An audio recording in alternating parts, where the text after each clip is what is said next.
experience, industry experience for some time, along with an postgraduate MBA that he's already done a few years down the line, he is effectively able to mix the role that he's expected to perform along with the models that he's learned many years back to effectively be able to introduce your academic concepts with what your desk job is supposed to be is a very vital input that your executive education will give you. You become a multitasker. You can handle crisis management far easier than someone who doesn't have this experience. You are well-read, supposed to be well-read than some of your other colleagues. And all such attributes will ideally sail through someone who's got some kind of an mid-level in addition to a post-graduation and executive education experience of the industry. Wonderful, thank you very much. Mr. Engineer, is that something you'd corroborate with? Yeah, definitely I do agree on that totally. When you have the experience of having worked somewhere for some time, you've gained some knowledge. Okay, now how do you actually enhance those skills that you've gained on the job training? And if you mix it with theory that you would learn in executive education, part-time course, you'd actually mix the best of both worlds that you have. And you tend to do a lot of case studies. You mix your experience with other people's experience. They come together and you get a much better experience. And that really is very, very helpful as you go forward in life. Thanks.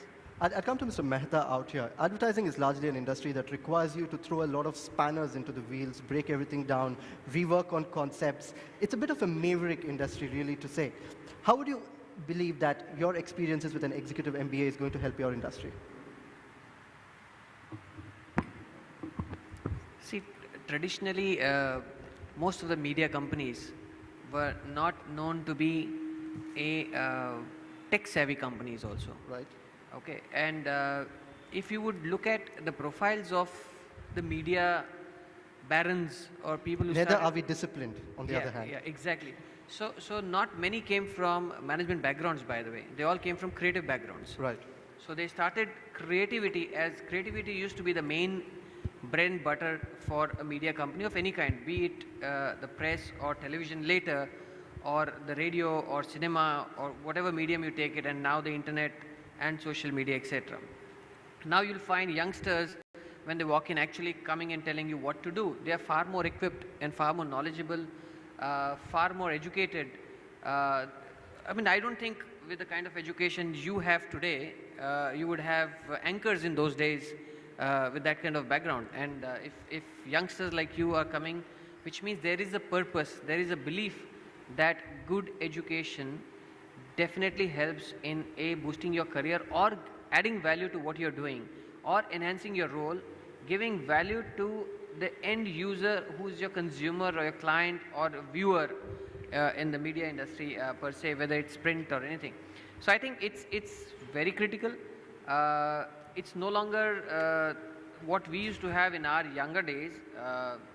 Once you graduate, we used to put up our hand and say, wow, we have arrived. And today, I don't think even an MBA is just enough. I think it's much more that is required than just an MBA or an executive MBA. You need to specialize beyond just an MBA. And I think that's where you get an edge beyond what you currently do. Dr. Baga, let's connect the executive MBA with your field and your domain of work, which is the government. Yeah. Where do we find a connect there? Yeah. Really, I mean, the period between 86 and 89, when I did my MFM with Bajaj Institute of Management, I think that was the most pleasurable period in that sense that whatever I practice in office, I could relate that to the theory that I learned in classes. And whatever theory I learned in the classes, I could really get directly to the practice that I was doing. I very well remember that, when I was a deputy director in the Food and Civil Supplies Department, that was a time when I was doing this MFM. That time we had a project of getting some oil refined, and then it was a logistical problem. And in the first semester, we learned something about the, crashing of networks and, critical path. So I could put myself into the charge, and then we could really plan. I could really get, the whole activities properly done. And it was pleasure. And then even other people, my peers, I mean, my officers, my colleagues, and even my bosses then, a very senior IAS officer, he also appreciated. So I think in the very first year, I could really see that I could relate the theory and the practice. In only learning theory, perhaps you are dealing with very abstract ideas. But when you go back to the practice and then see how that relates, I think that's the first thing, I mean, that's the best thing to learn theory.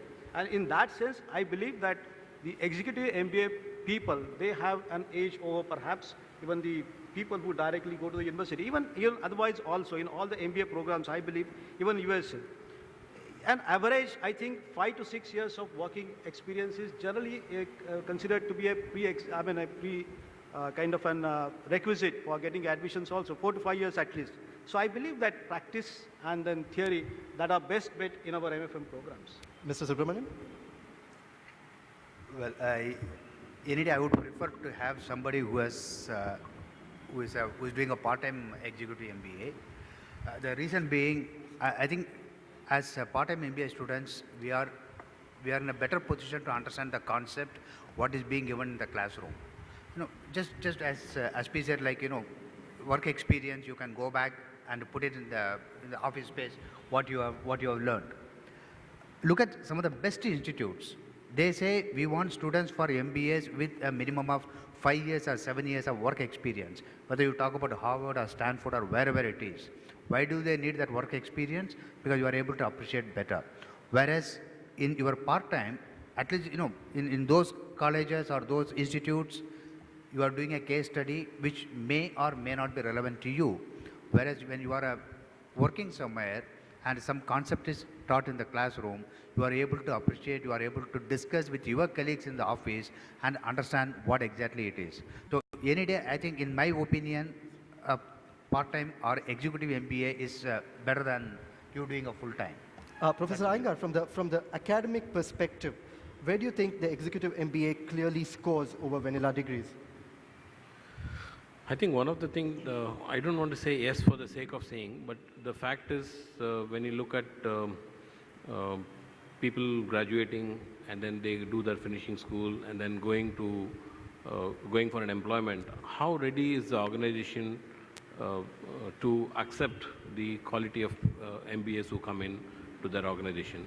So it's very important that you need to understand on the first side that what is the job specification of the job requirements.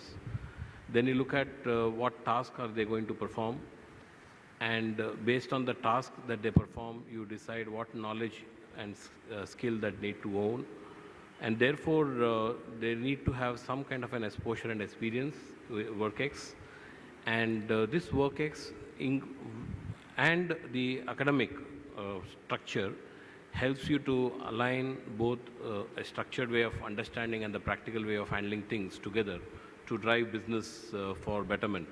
So I think from my perspective, it's very important to have an executive MBA, particularly in places where it's very difficult to get time and places where you want to sandwich knowledge, sandwich the, hone your practical exposures to align to the business deliverables. So those things becomes very important, and I think it's very important from that angle that academic also meets those tomorrow's requirement and work proactively on those kind of curriculum and provide that to the student. I'll stick on to that requirement, and for the next 5 minutes, I'm going to make you all HR managers, recruiting people. And I'll bring this into context. Steve Jobs died a week back, and in one of the most famous battles, war of words with Michael Dell, he said that design is not a veneer. It is not something you